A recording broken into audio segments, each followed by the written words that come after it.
ચાણસ્માના ગુજરાત પત્રકાર એકતા પરિષદના ઇન્ચાર્જ અધ્યક્ષ દ્વારા અનોખી રીતે જન્મદિવસની ઉજવણી કરવામાં આવી.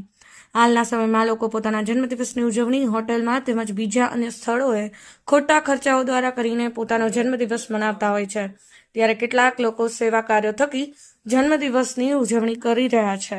ત્યારે પાટણ જિલ્લાના ચાણસ્માના સિનિયર પત્રકાર ગુજરાત રાજ્ય પત્રકાર એકતા પરિષદના ઇન્ચાર્જ અધ્યક્ષ તથા ચાણસ્મા દિવ્ય ભાસ્કરના પ્રતિનિધિ દ્વારા પોતાના જન્મદિવસની અનોખી રીતે ઉજવણી કરવામાં આવી હતી.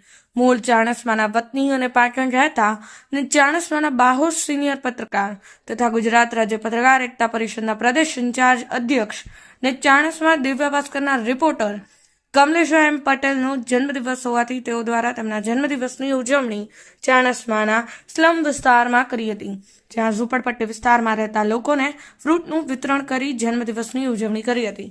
તો આ પ્રસંગે કમલેશભાઈ પટેલે જણાવ્યું હતું કે આજે મારો જન્મદિવસ હોવાથી ખોટા ખર્ચાઓ કરતા લોકોની સાથે જન્મદિવસ ઉજવવાનું મેં પસંદ કર્યું છે. ત્યારે આજના દિવસે સ્લમ વિસ્તારમાં મારા જન્મદિવસની ઉજવણી કરવાથી મને જીવનની દરેક ખુશીનો આજે અનુભવ થઈ રહ્યો છે. Rajubhai D Patel, Patan news 24, Patan.